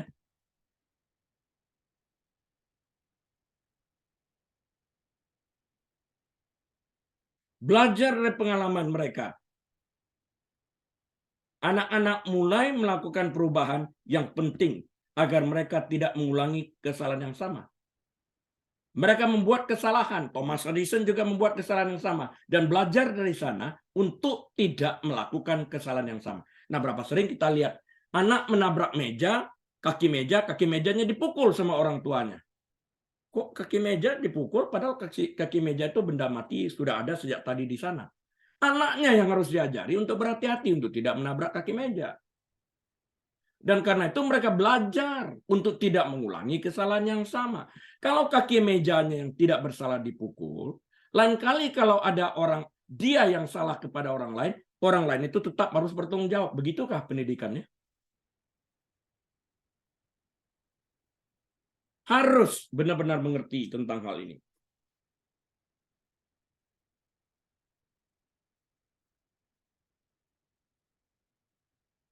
Saya banyak video tentang perkembangan psikososial ini. Anda bisa ikutin, itu ada 4 seri di sana tentang perkembangan psikososial. Secara lengkap saya bicarakan. Waktu itu yang hosting saya adalah Pastor Ferry. Itu bisa lihat di dalam YouTube channel saya kalau Anda berniat untuk belajar lebih jauh. Dapat masuk ke sana. Kalau saya mengatakan berniat, artinya Anda harus memiliki usaha untuk melakukan itu. Di dalam hal ini. Ya. Tidak ada yang Anda dapatkan secara otomatis dengan membuka mulut, itu nggak ada. Ini kan gratis semuanya. Tinggal pada Anda aja di dalam hal ini. Saya mau, tapi kalau Anda nggak mau, ya nggak jadi juga. Ya. Jadi bagi yang ingin belajar lebih banyak tentang tahap perkembangan psikososial, bisa mengikutinya melalui YouTube channel saya ya. Bisa lihat itu ikut di sana juga pada Instagram profil saya @harili877. Bukan iklan, tapi saya menawarkan kepada Anda. Anda dapat belajar secara gratis. Hari ini pun Anda belajar secara gratis. Tinggal kepada Anda untuk memanfaatkan kesempatan seperti ini. Yang lalu kita berkata, persiapan dalam arti usaha, bertemu dengan kesempatan sukses Anda. Kalau kesempatan nggak datang, usahakan sampai Anda mendapatkan kesempatan itu. Ciptakan, buat kesempatan, bukan ciptakan, buat kesempatan itu. Bergaul dengan orang-orang yang memiliki potensi untuk selalu ingin maju. Kalau Anda bergaul di tengah-tengah orang yang selalu ingin maju, maka Anda terbawa ingin maju. Seperti itu di dalam hal ini. Ya, jika kita bergaul dengan orang yang pikirannya negatif terus di dalam hal ini, ya nggak usah lah, sama aja lah. Ya Anda akan seperti itu juga nanti. Sampai sana ada pertanyaan? Saya ada, Pastor. Amanda. Silakan. Kan dari tadi Pastor kita membahas tentang sosok ayah dan ya pokoknya sosok ayah yang ada, tapi apakah dia berfungsi atau enggak kan itu tergantung ya. Bagaimana kalau sosok ayahnya itu memang sudah tidak ada literally-nya Pastor, jadi single parent. Itu bagaimana Pastor? Itu ada ada orang-orang lain di sekeliling itukah? Itu dapat berfungsi sebagai ayah. Saya sering mengajak orang-orang ini untuk dibantu. Untuk menampilkan sifat ayah. Papa saya meninggal saya waktu umur 3 tahun. Dari mana saya mendapatkan sosok ayah? Dari kakak saya almarhum.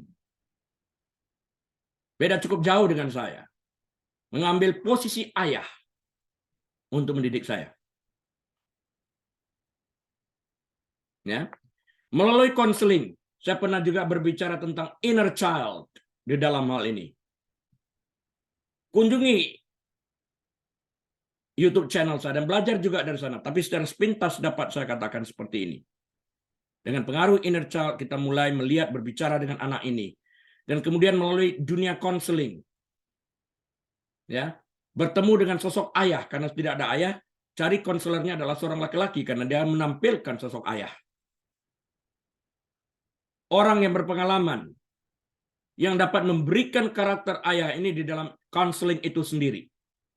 Membawa, mendorong, merangkul orang ini di dalam ilmu konseling ini sehingga apa yang terhilang dari anak ini didapatkan melalui konseling itu dan dia mulai melihat sosok ini sebagai sosok ayah yang dapat dibawa pulang. sebuah kebergunaan di dalam hal ini. Ya.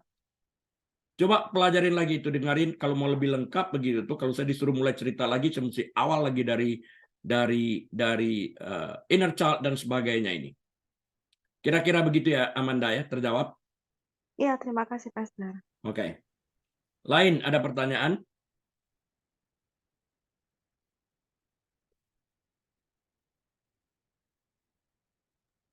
Kalau Pastor aku. Kalau memang ternyata orang tua pria nggak ada, om juga nggak ada, atau juga uang nggak ada untuk ke psikolog yang punya figur kayak gitu, apakah ibu bisa menggantikan peran ayah? Tidak 100%. Tapi masih lebih baik daripada tidak sama sekali. Artinya ibunya juga harus bisa mendisiplin di dalam hal ini. Oke. Nah, seringkali saya berhadapan dengan kesulitannya adalah ayah yang tidak berfungsi sehingga ibunya, ya papanya tidak berfungsi, udahlah aku jadi dua. No, kamu punya suami, kamu punya sosok ayah di dalam rumah tangga itu. Yang harus dibawa ke dunia konseling untuk mengerti itu adalah ayahnya. Yang biasanya saya hadapi dengan sifat defensif. Aku nggak sakit kok istriku. Di dalam hal ini. Tanpa dia memiliki keinginan untuk berubah dan mengambil alih. Saya ulang. Tanpa dia memiliki keinginan untuk mengambil alih fungsi ayah ini, peran serta daripada ayah ini, nothing will change. Tidak ada sesuatu pun yang akan terjadi berubah. Dia tetap menjadi seorang yang pasif. Apakah engkau mau anakmu menjadi pasif seperti itu?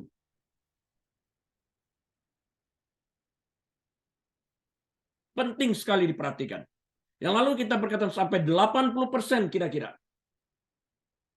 Kerusakan anak disebabkan karena ayah yang tidak berperan serta di dalam kehidupan anak. Penting sekali ini digarisbawahi.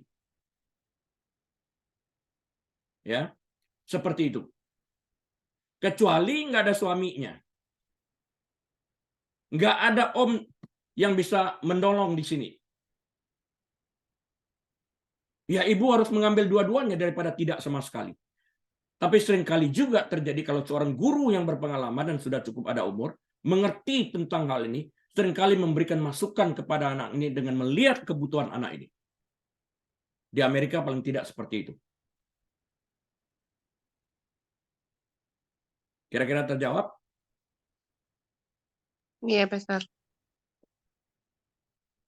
Lagi ada pertanyaan?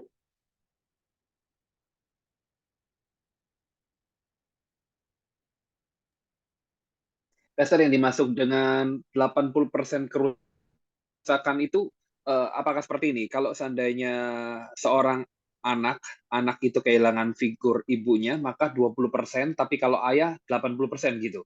Bukan. Secara Bukan. gimana? Saya nggak ngerti. Kamu nggak bisa hitung 80-20 seperti itu. 80% anak-anak yang mengalami kelainan-kelainan di dalam perilaku mereka, behavior mereka, semuanya ini disebabkan 80% dari kasus-kasus seperti ini disebabkan karena ayah tidak ikut berperan serta.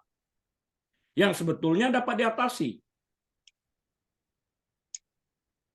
Nangkap maksud saya?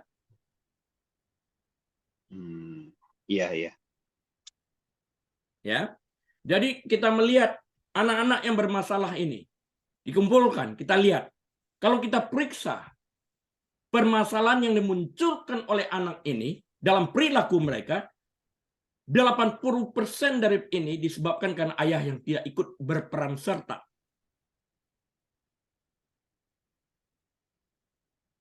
Ngujarnya bukan 100% ya. Ya, nanggap ya. Masih Ya, ada Pastor. pertanyaan kah? Ya, ada Pastor dari saya. Sudah? Ya, aku Sudah? Enggak ada lagi, Pastor. Boleh tanya nggak? Oke. Misalnya nih, ini banyak terjadi di Indonesia. Banyak yang kan misalnya kawin cerai gitu kan. Kawin cerai, mamahnya menikah terus cerai, udah punya anak gitu. Terus ayahnya tuh sering berganti-ganti gitu. apakah itu juga menjadi suatu pengaruh nggak buat pertumbuhan anak itu? Ya, Gitu, Pastor. iya. Karena dia melihat sesuatu yang tidak benar, artinya komitmen dia tidak lihat di dalam hal ini. Iya. Nah, anak itu cenderung juga akan melakukan hal yang sama nantinya. Inilah pernikahan itu, menurut pengertian mereka. Bahwa ini oke. Di Amerika juga banyak sekali perceraian terjadi. Aku nggak sayang lagi sama kamu. Iya. Loh, waktu janji di gerejanya, ini negara Kristen. Dalam keadaan kaya, dalam keadaan miskin, dalam keadaan sehat, dalam keadaan sakit, dalam keadaan sukacita, dalam keadaan susah, aku setia sampai maut memisahkan kita. Ya, tapi aku nggak sayang lagi sama kamu. Lah kenapa? Apakah yang dimaksudkan sayang itu adalah sebuah feeling? Kalau itu feeling, ya hari ini sayang, besok enggak. Tapi pernikahan kan bukan didasarkan atas feeling. Tapi atas dasar komitmen. Bukan kontrak. Ada orang mengajarkan pernikahan itu kontrak. Tidak, pernikahan itu adalah komitmen. Sampai maut memisahkan kita. Titik. Itu penting di dalam hal ini. Ya. Oke, terjawab? Iya, Pastor. Oke.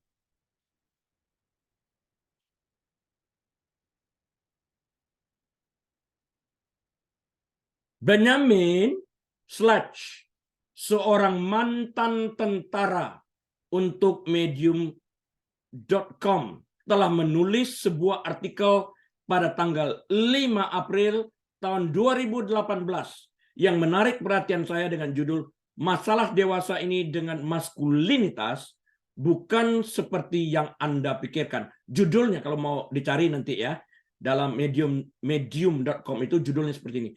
Today's problem with masculinity isn't what you think. Ya. Sledge telah sampai pada kesimpulan yang memberikan dampak tentang apa yang terjadi hari-hari ini, yaitu anak-anak laki-laki di negara Amerika Serikat di mana saya tinggal menderita apa yang disebut Sledge sebagai kekosongan emosional. Sledge menyatakan kita sedang berhadapan dengan generasi yang tidak lagi memiliki keterampilan yang diperlukan untuk mengatasi kesulitan dan penderitaan. Kalau kemarin baca di dalam Instagram live saya, di dalam Instagram feed saya menuliskan juga di sana. Penderitaan itu bagian daripada kehidupan. Bisakah kita mengerti tujuan makna daripada kehidupan? Jika kita bisa mengerti makna, purpose, tujuan daripada kehidupan itu, maka kita juga akan mengerti purpose daripada penderitaan dan kematian. Sayangnya, saya tidak dapat mengatakan kepada Anda tentang purpose kehidupan Anda. Purpose apa yang Tuhan taruh di dalam kehidupan Anda yang harus menemukan antara Anda dan Tuhan ini yang menciptakan Anda. Harus Anda yang menemukannya di dalam hal ini. Bukan diam, kita aktif, proaktif di dalam hal ini. Ya. Orang-orang sangat kesepian meskipun mereka lebih terhubung dari sebelumnya. Seringkali rumah ibadah bisa menjadi tempat yang paling kosong secara emosional bagi seorang pemuda. Khususnya pada hari-hari ini, sejak kita mengalami pandemi akibat COVID-19 yang disebabkan virus corona secara global. Para pemuda dan pemudi yang ada pada hari ini, yang lahir setelah tahun 1996, lahir dengan smartphone di tangan mereka. Lahir sudah dengan itu. Mereka nggak tahu yang lain. Mereka mengerti teknologi dengan baik dan sering tidak mengerti tentang dunia sebelum tahun 1996. Kehadiran ayah dengan tantangan hidup yang meningkat tidak memenuhi ekspektasi yang diperlukan anak-anak. Figur ayah hilang dari kehidupan mereka.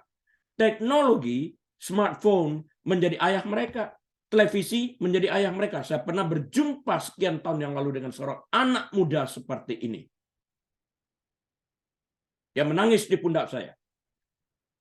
Bukan di Los Angeles, saya tidak mau disebutkan tempatnya. Ibunya meninggal, dibesarkan oleh ayahnya. Ayahnya harus kerja 2 tempat untuk mencukupi. Hidupnya di jalanan dan ayahnya adalah jalanan dan televisi.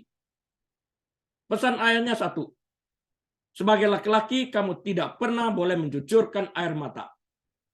Waktu dia menangis di pundak saya, ini merupakan sebuah kegagalan di dalam kehidupannya. Saya bertanya sangat simpel. Apakah pernah mendengar Yesus juga menangis? Yang kedua, apakah engkau tahu tujuan daripada air mata diciptakan? Bahwa air mata itu bukan hanya diciptakan bagi kaum wanita, tapi juga bagi kaum pria. Di dalam hal ini. Mereka bertanya, ya, di dalam hal ini. Kalau kita mempelajari dengan baik, mereka kosong secara emosional karena ayah tidak hadir di dalam kehidupan mereka. Mereka hadir dengan telepon di tangan mereka menjadi ayah mereka. Kehadiran ayah dengan tantangan hidup yang meningkat tidak memenuhi ekspektasi yang diperlukan anak-anak, saya katakan tadi. Figur ayah hilang dari kehidupan mereka. Teknologi, smartphone menjadi ayah mereka.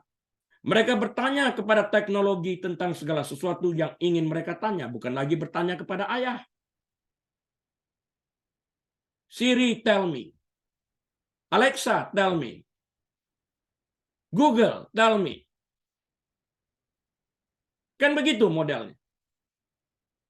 Benar apa salah? Itu yang kita lihat, saksikan di depan mata kita pada hari ini. Teknologi smartphone menjadi ayah mereka.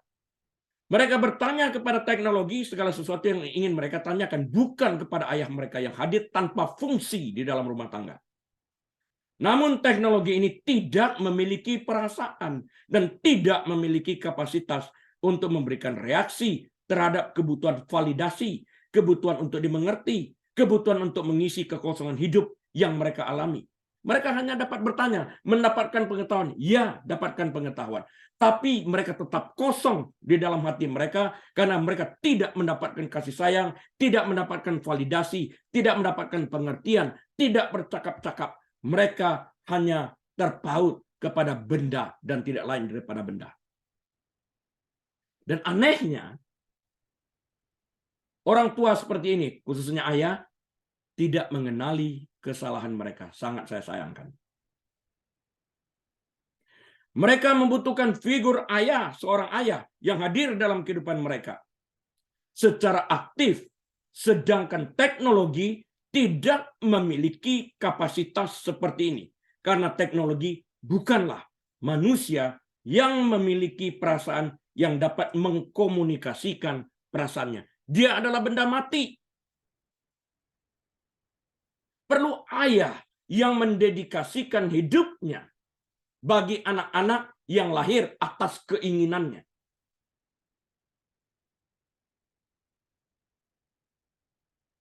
Bukan teknologi. Teknologi itu benda mati yang tidak memiliki perasaan, yang tidak dapat mengerti apa yang ada di dalam hati anak. Teknologi tidak dapat memberikan validasi terhadap kekosongan anak. Teknologi tidak dapat memberikan belayan karena tidak memiliki tangan dan perasaan untuk membelai anak terhadap effort yang telah ditunjukkannya untuk mengenali keinginan anak itu. Sehingga anak ini bertumbuh dalam kekosongan hati. Batin mereka kosong. Berapa sering hubungan antara anak dan ayah ditentukan dan dipamerkan melalui teknologi. Yang satu di dapur, yang satu di ruang tamu. Atau sama-sama di ruang tamu berkomunikasi dengan mempergunakan smartphone. Bangga Anda sedang mencelakakan kehidupan anak-anak Anda. Sekali lagi, smartphone itu adalah benda. Benda mati is only an it. As an it does not have any feeling. It does not have any emotion. It cannot validate your children. Sebagai benda mati, dia tidak memiliki emosi, tidak memiliki perasaan, dan dia tidak dapat memberikan validasi terhadap kebutuhan kekosongan mental, emosional anak Anda. Masih nggak merasa bersalah. Hari ini saya menantang para bapak-bapak untuk mengambil peran serta Anda sebagai ayah secara aktif. Jangan sampai setelah Anda mendengarkan, oh begitu, dan kemudian Anda tidak mengambil tindakan. Sayang banget. Tadi saya katakan, knowledge remains knowledge until you apply it. Pengetahuan tetap tinggal pengetahuan sampai Anda mengaplikasikan pengetahuan yang Anda peroleh. Dan khususnya pada hari ini, pada saat Anda mendengarkan ini. Saya akan tutup sampai di sini, dan atas izin Tuhan minggu depan akan kita sambung kembali.